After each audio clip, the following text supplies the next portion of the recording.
The legendary names in U.S. bicycle manufacturing are just about gone. Huffy, Columbia, Murray, and Schwinn are either out of the bicycle business or have moved overseas. Yet in a factory in a residential section of Queens, New York, there's a bike maker that's been around for more than a century. But you've probably never heard of them. Worksman Cycles is the oldest existing bicycle manufacturer in this country, and they specialize in the workhorses of the industry. NPR's Peter Breslow paid them a visit.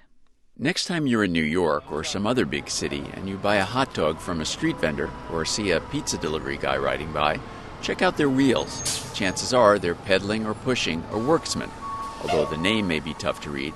Some of these battered specialty bikes are 20, 30, or even 40 years old. A lot of our cycles, and really the basis of our business, is making industrial-grade bikes and trikes. Wayne Sosin is president of Worksman, and today he's showing off some bright orange, yellow, and blue tricycles used for factory work. They run around $1,200 and provide an emissions-free alternative to golf carts and forklifts. These are bicycles and tricycles that are used to move personnel at large facilities. Workers need a good way to get around. They use Worksman cycles to do that, so a lot of them want the safety colors, safety orange, safety yellow. Worksman started out as a downtown Manhattan toy store founded by Russian immigrant Morris Worksman. Mr. Worksman sold bikes in his shop, and he liked to tinker.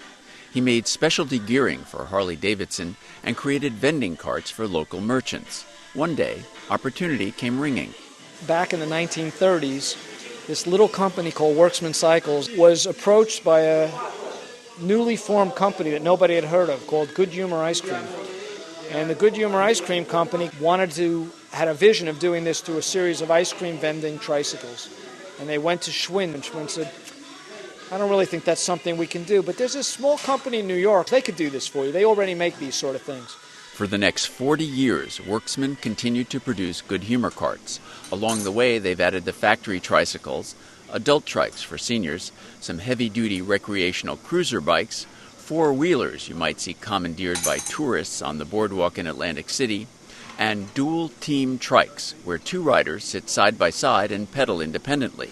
Perfect for an able-bodied person accompanying someone who can't ride on their own. On any given day, we could speak to the head of purchasing of General Motors, Ford, Pratt & Whitney, Boeing, Exxon, or we could talk to Tony's Pizzeria, who needs one delivery bike, and everything in between that you could imagine.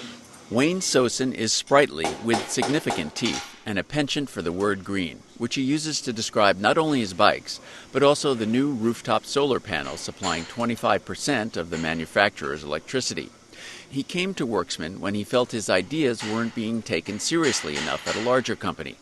That was back in 1979. Quite a number of Worksman's 65 employees have been here for decades.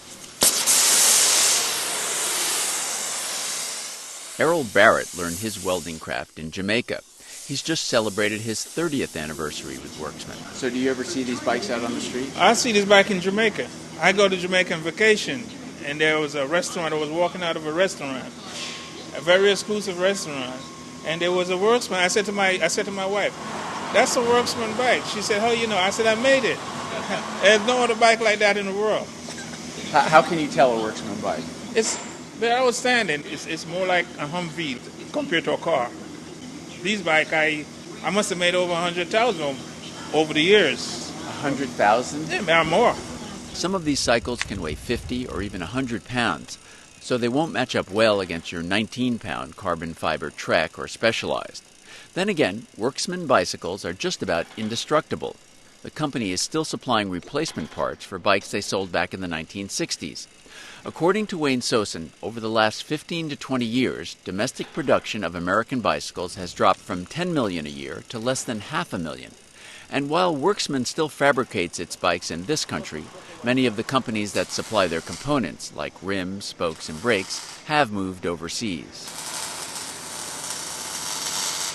Business is booming at Worksman. The company won't reveal how many bikes it sells annually, but Sosin says sales are up 10% from last year.